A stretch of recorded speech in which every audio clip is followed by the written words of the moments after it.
이 강의에서는 화학 반응식에 포함되어 있는 화학적인 의미를 살펴보고 그 다음에 반응물과 생성물의 화학식 앞에 있는 양론계수를 맞추어서 반응식의 균형을 맞추는 그런 방법에 대해서 공부를 하도록 하겠습니다. 자, 화학 반응은 기본적으로 입자들 사이의 상호작용에 다시 말해서 분자 혹은 원자 혹은 이온 이와 같은 그 물질들 간의 이 상호작용이 되게 됩니다. 자, 그래서 화학 반응에 관여하는 물질의 양을 몰수로, 몰 개념으로 기술을 하면 또 기술하고 이해하면 여러 가지 면에서 굉장히 편리합니다. 앞에서 우리가 이미 몰의 개념, 그 다음에 몰수를 활용하는 질량과 몰수를 또 환산하고 몰수로부터 또 질량을 구하는 그런 환산들을 많이 공부를 했는데 그런 개념을 사용하면 상당히 편리합니다. 자, 한 가지 이제 예를 들어 볼까요? 자, 이와 같은 화학 반응식이 쓰여 있을 때 이 반응식이 우리에게 뭘 말해주느냐 하는 것을 아는 것은 굉장히 중요합니다.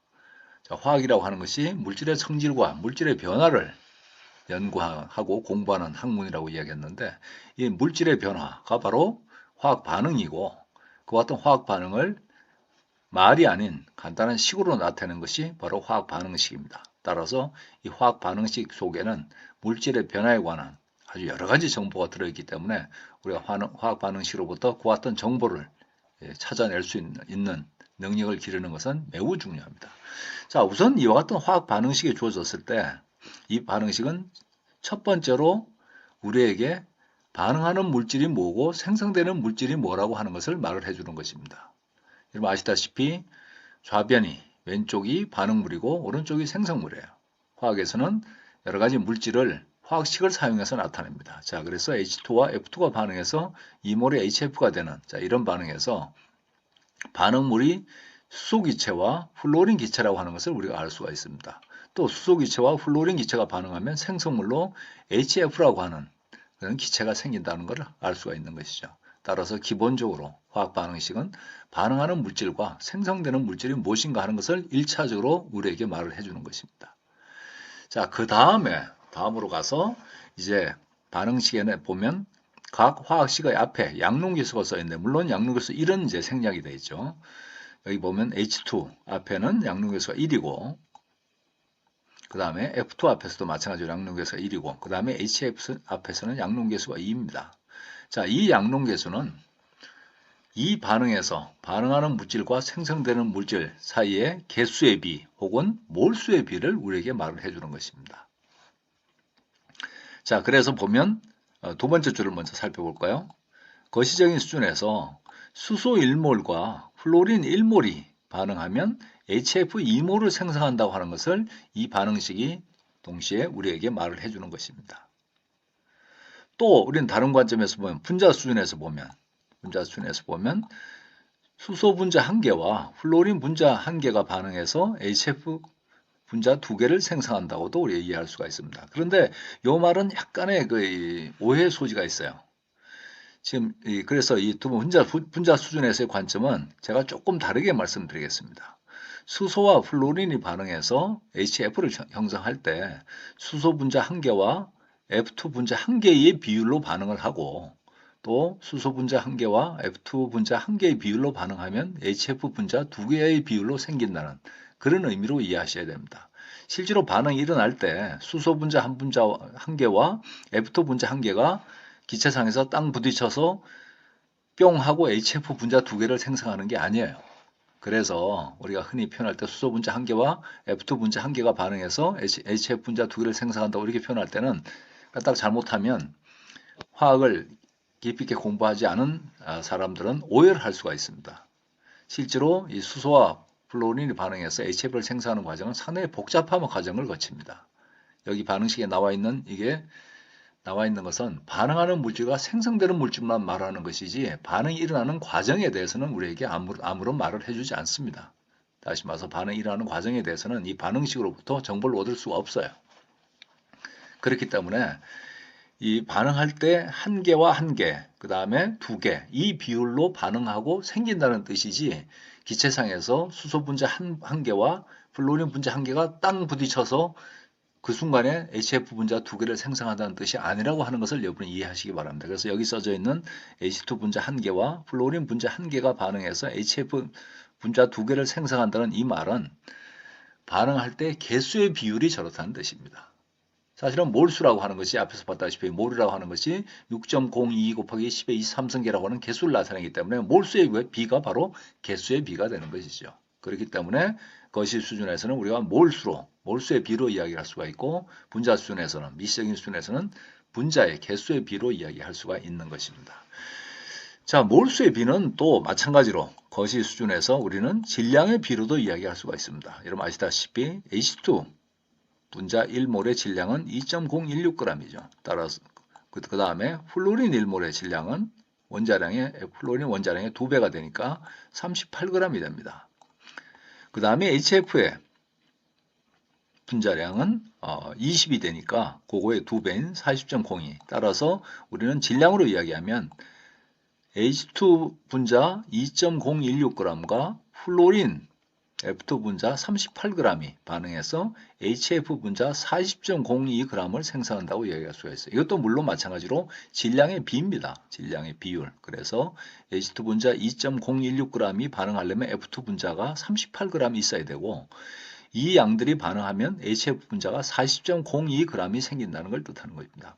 만약 이건 비율이기 때문에 만약 수소가 H2가 2.016g이 아니고 1.008g이라면 반응하는 데 필요한 F2의 양은 19g이 되게 되고 HF는 20.01g이 생성되게 되는 것입니다. 자, 그래서 이 반응식은 1차적으로 아까 이야기한 대로 반응하는 물질과 생성되는 물질을 우리에게 말을 해주지만 동시에 균형이 맞춰진, 양론계수가 맞춰진 반응식은 우리에게 반응하는 물질과 생성되는 물질의 양적인 관계, 다시 말해서 몰수의 비, 개수의 비, 그 다음에 질량의 비를 우리에게 알려주고 있는 것입니다.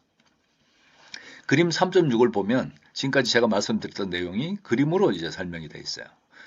자, 수소기체 1몰은 H2 기체이기 때문에 2.016g이 됩니다. F2 기체 1몰은 38.00g이 되죠. HF 2몰은 40.02g이 됩니다. 그래서 반응식을 보면 H2 분자 1몰과 F2 분자가 1몰이 반응해서 HF 분자 2몰을 형성하는 그런 관계이기 때문에 질량으로 보면 2.016g의 수소와 38g의 F2가 반응하면 HF가 40.02g이 생긴다고 하는 걸 우리가 알 수가 있는 것이죠. 자, 여기 나와 있는 몰수를 아보가드로수를 곱해서 개수로 표시한 다음에 아보가드로수로 나누면 모두 다 아보가드로수로 나누면 좀 전에 이야기한 분자의 개수의 비가 나옵니다. 그래서 바로 H2 분자 1개와 F2 분자 1개의 비율로 반응하면 HF 분자 2개의 비율로 생성된다는 의미합니다. 화학에서는 사실은 이런 개념은 쓰질 않지만 분자량으로 이야기하면 분자 1개 질량으로 이야기하면 2.016 AMU와 F2 분자 1개의 질량인 38.00 AMU가 반응해서 40.02 AMU가 생긴다는데 이런 개념은 화학에서는 사용하지 않기 때문에 이건 쳐다보지 않는 게 오히려 낫습니다. 오히려 여러분들한테 혼동을 줄 수가 있어요. 이런 계산은 화학에서는 하지 않습니다. 그래서 오히려 지워버리는 게 나을 것 같아요.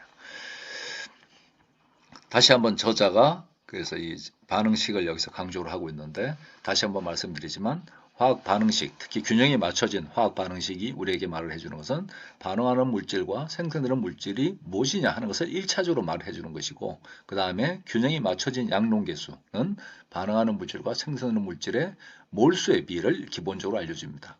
그 몰수의 비는 동시에 개수의 비이기도 하죠.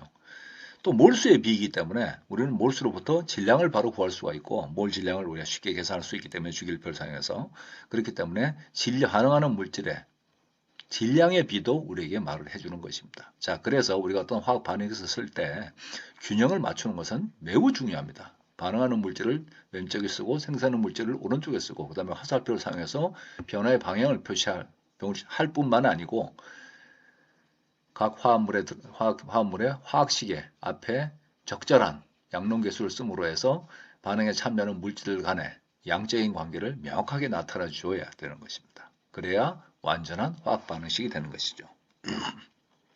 자, 지금까지 화학 반응식에 대해서 설명을 했지만 이 화학 반응식에 담겨 있는 그런 의미를 다시 한번 요약을 하고 있습니다.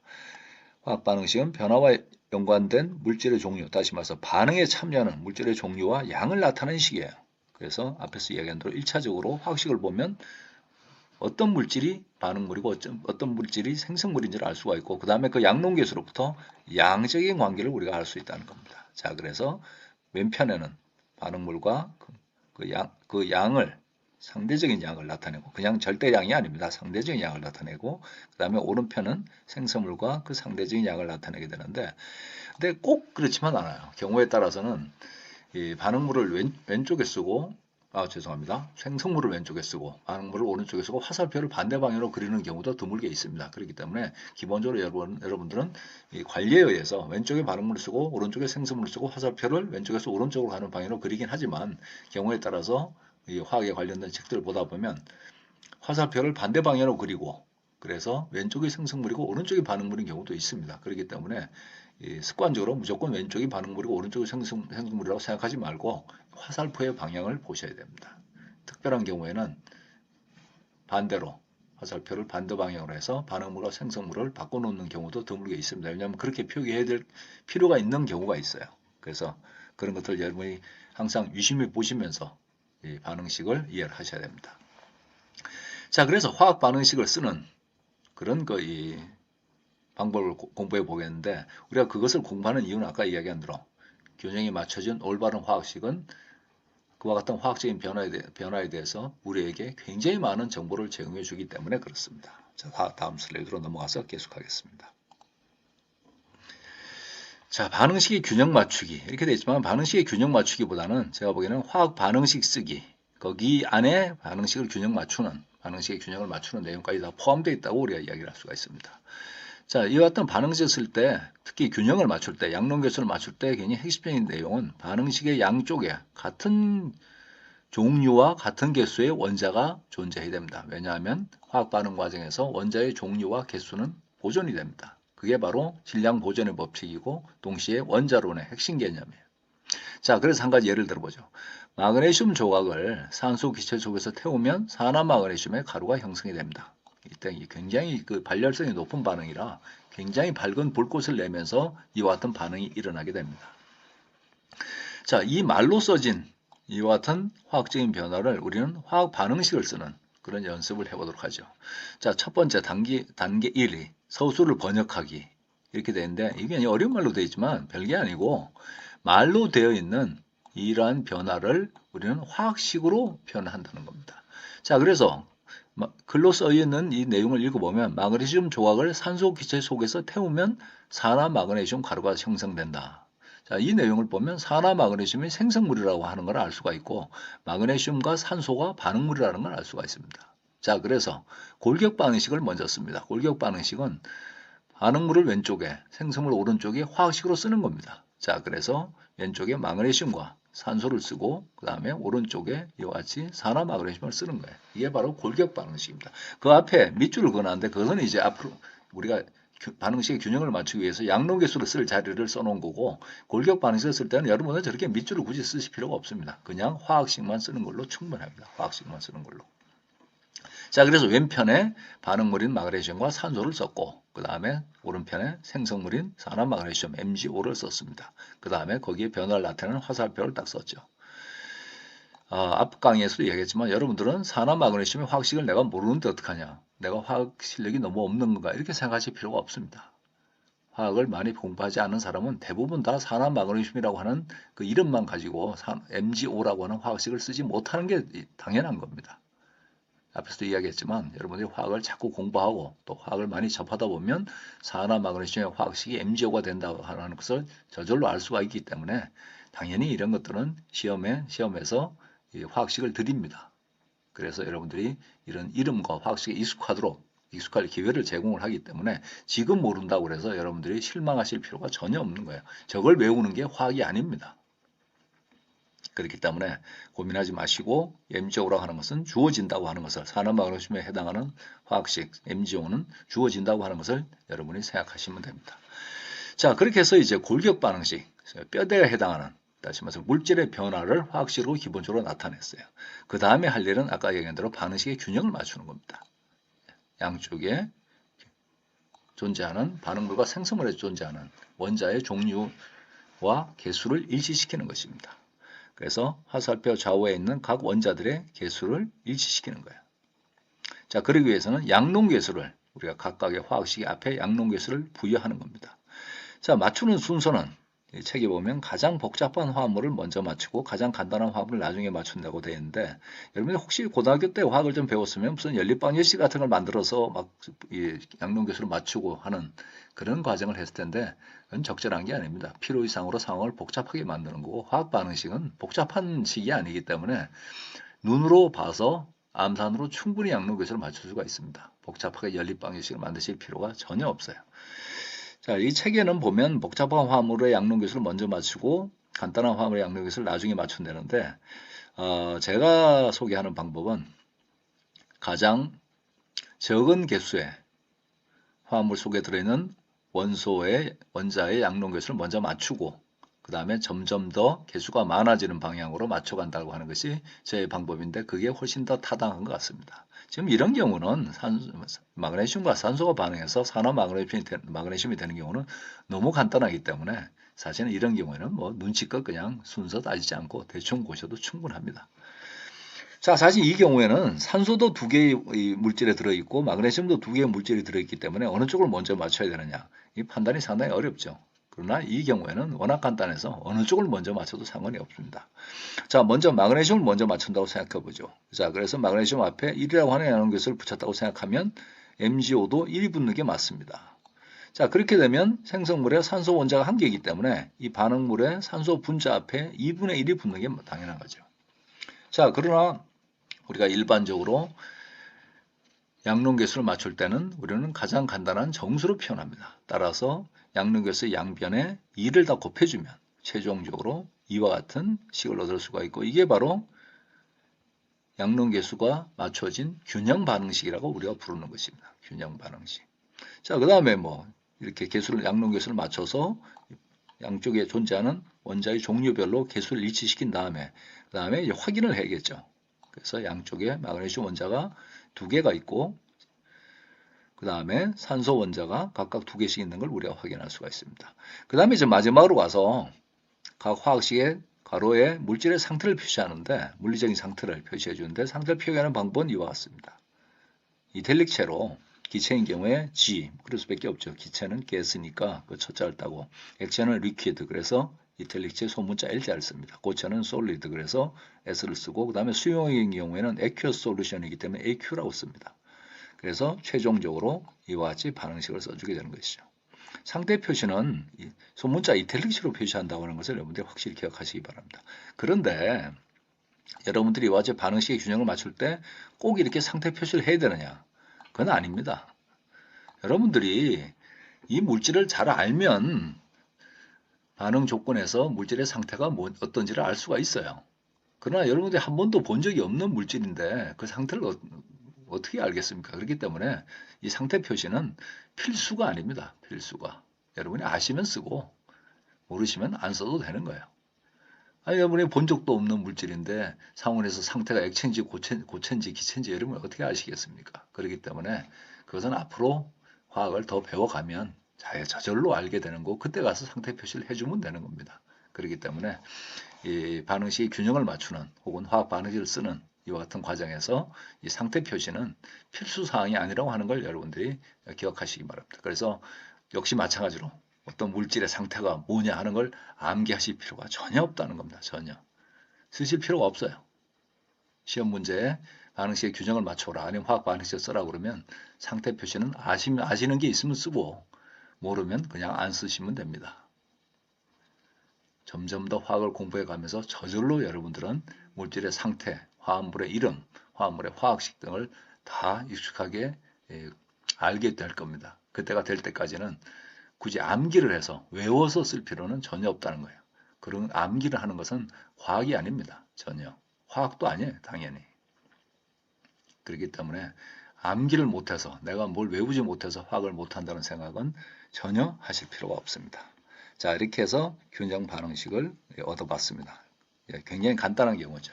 이제 좀 더 많은 예를 우리가 공부를 하면서 이와 같이 화학 반응식의 균형을 맞추는 연습을 해보도록 하겠습니다. 자, 먼저 본격적인 연습으로 들어가기 전에 이와 같이 반응식의 균형을 맞추는 과정의 주의사항, 너무나 당연한 건데 한번 살펴볼까요?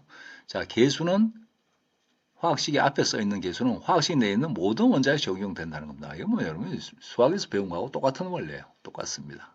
그 다음에 화학식을 변형시키는 건 안 됩니다. 예를 들어서 H2O인데 계수가 안 맞는다고 HO로 쓴다든가 이렇게 하면 안 됩니다. 왜냐하면 화학식을 변형한다고 하는 것은 물질을 바꾼다는 뜻이에요. 골격 반응식에서 이미 우리는 반응하는 물질과 생성되는 물질에 해당하는 화학식을 썼기 때문에 그걸 바꾼다는 이야기는 반응하는 물질 혹은 생성되는 물질을 바꾼다는 뜻이기 때문에 그것은 말이 되질 않는 것이죠. 그렇기 때문에 화학 반응식을 바꾸는 것은 절대로 안 되고, 그 다음에 대부분의 경우에 골격 반응식이 없는 물질을 반응물이나 생성물에 추가하시면 안 된다는 뜻입니다. 그런데 예외가 있어요. 굉장히 복잡한 산화 환원 반응에 양론계수를 맞출 때는 추가하는 경우도 있습니다. 그러나 일반적으로 이 정도 수준에서 대학교 1학년 수준에서의 화학 반응에서는 특별히 추가할 수 있는 경우를 제외하고는 추가하지 않는 게 대부분의 경우입니다. 자, 그 다음에 관례상 균형계수는 가장 간단한 정수로 나타냅니다. 사실 이렇게 썼다고 해서 앞에서 나왔던 마그네슘이 산화되어서 산화 마그네슘이 되는 형성되는 반응에 대해서 이렇게 썼다고 해서 틀렸다고 볼 수는 없습니다. 그러나 관례상 이렇게 하지 않고 가장 간단한 정수비로 나타내는 게 이 과학자들 사이의 약속입니다. 따라서 여러분들도 화학을 공부하는 과학자들의 약속을 따라야 되는 것이죠. 그래서 이렇게 쓰면 안 되고 앞에서 했던 것처럼 EMG 플러스 O2는 EMGO 이런 식으로 써야 된다는 겁니다. 여기 틀렸다고 했는데 사실은 이게 완전히 틀린 건 아니지만 여러분이 시험을 볼 때 이렇게 쓰시면 틀렸다고 처리를 하게 될 겁니다. 자, 그 다음에 뭐 너무나 당연한 이야기지만 화살표 좌우에 원자의 종류와 원자의 개수는 당연히 일치해야 되는 겁니다. 이 검상 과정에서 우리가 꼭 확인해 보는 것이죠. 자, 그리고 나서 이제 반응식의 균형 맞추는 연습을 이미 해봤지만 좀 더 해보도록 합시다. 자, 첫 번째로 제가 한 가지 예를 들었는데 우리가 NO2 기체를 물에 녹이면 질산이 생깁니다. 그리고 이제 NO 기체도 함께 생성이 되게 되는데 물론 이것을 이제 말로 우리가 쓸 수 있지만 그 말을 가지고 골격 반응식을 썼다고 우리가 생각하죠. 이게 그래서 요 반응식이 바로 이 골격 반응식에 해당되는 것입니다. 반응하는 물질 두 가지와 생성되는 물질 두 가지를 화학식으로 미리 써놓은 것이죠. 자, 여기서는 이제 반응식의 균형을 맞추는 연습이기 때문에 골격 반응식은 주어져 있는 것입니다.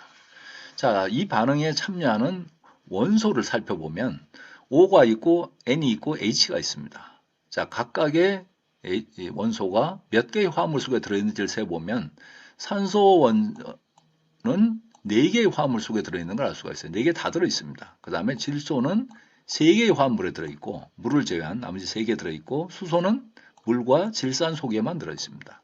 자, 그래서 이와 같이 개수를 세고 나면 아까 제가 말씀드린 대로 가장 적은 개수의 화합물에 들어있는 원소의 양론계수를 먼저 맞추면 편리합니다. 그래서 맞추는 순서는 수소를 먼저 맞추고 그 다음에 질소를 맞추고 마지막으로 산소를 맞추면 상당히 편리합니다. 이런 방법은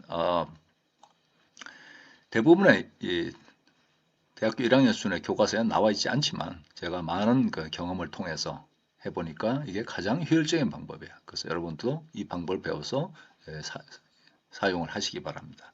자, 그래서 이제 하나씩 맞춰가 볼까요? 자, 이 골격 반응식에서 먼저 H의 양론계수를 맞춥니다. 자, 반응식을 보면 반응물에 H가 2개가 있는데 생성물에는 하나밖에 없어요.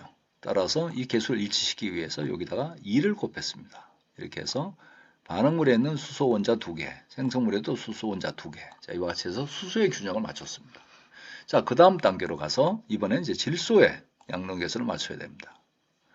자, 반응물 쪽에 보면 생성물 먼저 볼까요? 생성물에 보면 여기 질소가 2개가 있고 이쪽에 1개가 있어서 총 3개의 질소가 있는데 반응물 쪽에 질소가 1개밖에 없어요. 따라서 그걸 일치시키기 위해서 여기다 3을 곱했습니다.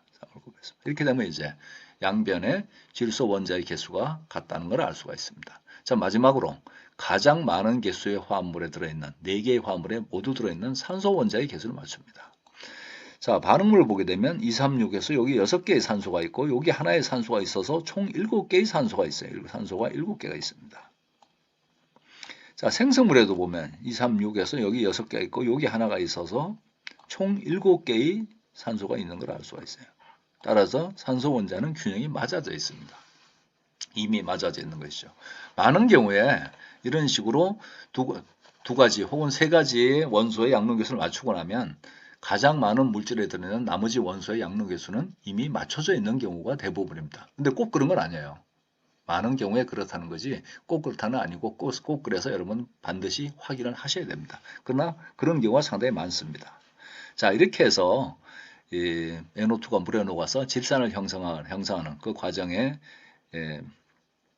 과정을 나타내는 반응식의 양론계수를 맞추는 걸 우리가 연습을 해봤습니다. 그리고 이게 최종적으로 얻어진 양론계수죠.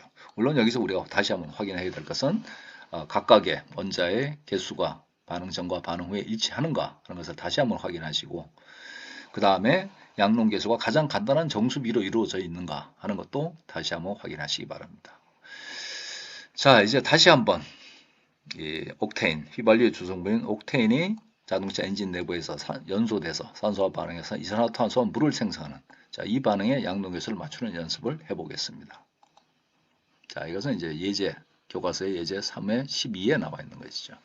자, 골격 반응식을 이와 같이 먼저 씁니다. 앞에서 제가 이미 썼던 건데 꼭 저렇게 밑줄을 그치 않아도 돼요. 여러분들 그냥 쓰시면 됩니다. 자, 여기 보면 CHO에 세 가지 원소가 있고 산소는 세 가지 화합물 속에 들어있는데 수소와 탄소는 두 가지 화합물에 들어있는 걸 알 수가 있어요. 그러면 어느 쪽을 먼저 맞추느냐. 사실 좀 헷갈리지만 그때는 앞에서 이야기한 대로 복잡한 화합물의 양론계수를 먼저 맞추는 게 편리합니다. 따라서 이런 경우에는 C8H18에 들어있는 탄소부터 먼저 맞추는 게 편리합니다. 자, 그래서 여기에 1을 집어넣으면 여기에는 당연히 8이 돼야 된다는 걸 알 수가 있죠. 자, 그래서 이렇게 8을 집어넣습니다. 이렇게. 여기 설명이 굉장히 장황하게 되어 있는데 뭐 이런 것들은 장황한 설명할 필요 없이 반응식을 보면 우리가 한눈에 알 수 있는 것이죠. 자, 그 다음에 이제 수소를 맞춰야겠죠. O는 제일 나중에 맞춘다고 생각하니까 다음에 수소를 맞춰야 됩니다. 자, 반응물 쪽에 보면 수소가 18개가 있는데 여기에 2개가 있어요. 따라서 여기에 9를 집어넣어서 수소의 개수를 맞춰줍니다. 이제 마지막으로 산소를 맞춰야죠. 산소는 여기 보면 28, 16에서 16개가 있고 여기 9개가 있습니다. 따라서 총 16개, 9개, 25개가 있네요. 25개. 자, 이게 홀수계이기 때문에 O2는 산소 원자가 2개가 들어있기 때문에 여기에 2분의 25가 들어가야 되는 겁니다. 자, 이렇게 되면 기본적으로 양론계수가 맞아 있지만 앞에서 이야기한 대로 우리는 양론계수를 나타낼 때 균형 반응식에서 가장 간단한 정수비로 나타냅니다. 분수를 썼다고 해서 틀리는 건 아니에요. 그러나 관례적으로 그렇게 하지 않습니다. 가장 간단한 정수로 표기합니다. 따라서 양변에 1을 곱해주게 되면 바로 이와 같은 식이 얻어집니다. 이게 바로 올바른 양론계수가 맞춰진 균형 반응식이 되게 되는 것입니다. 자, 검산 과정으로 각각의 원자의 개수를 좌변과 우변에 대해서 확인해 보시면 다 알 수가 있고 그 다음에 물질의 상태 표시는 아까 말씀드린 대로 이것은 옵션입니다. 선택입니다. 아시면 쓰고 모르면 안 쓰셔도 됩니다. 자, 그래서 휘발유는 액체인 걸 아니까 L로 표기하고 뭐 산소, 기체인 건 다 알죠. 이렇게 쓰고 그 다음에 이산화탄소 당연히 이제 우리가 상식적으로 기체라는 걸 알고 있지만 이 물은 사실 좀 헷갈립니다. 물은 경우에 따라서 액체로 표기하기도 하고 기체로 표기하기도 하고 또 경우에 따라서 고체인 경우도 있어요. 그러나 이제 그래서 이런 경우에는 우리가 표기하기가 상당히 어렵습니다. 여기에 저자가 이렇게 기체로 해놓은 것은 자동차 엔진 내부에서는 물이 수증기 상태로, 기체 상태로 생긴다고 하는 걸 우리 저자가 알고 있기 때문에 이게 기체로 표기한 것입니다. 그러나 제가 앞에서 말씀드린 대로 상태 표시는 꼭 해야 되는 게 아니고 또 채점 대상도 아닙니다. 그렇기 때문에 전혀 부담을 가지실 필요가 없는 거예요. 이게 사실은 이걸로 이미 양론계수가 다 맞춰진 것입니다. 이 반응식으로.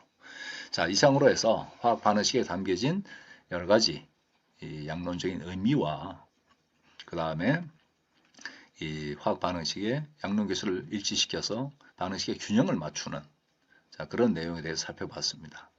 앞으로 여러분들은 굉장히 많은 화학 반응을 접하게 될 텐데 항상 화학 반응에 관련된 양적인 계산을 하기 전에는 이와 같이 반응식의 균형을 먼저 맞춰줘야 됩니다. 그래서 지금 우리가 예를 총 3가지를 들었는데 요거에 대해서는 여러분들이 스스로 좀 더 많은 예를 가지고 연습을 하실 필요가 있어요. 그래서 앞으로 어떤 화학 반응이 나오더라도 물론 화학식을 모를 수는 있지만 화학식이 주어지게 되면 반응물과 생성물의 화학식이 주어지게 되면 여러분들은 바로 균형을 맞출 수 있어야 되는 것입니다. 그래서 거기에 관한 추가적인 연습을 몇 개 더 해보시기를 강력히 권합니다. 자, 이상으로 이번 강의를 마치겠습니다.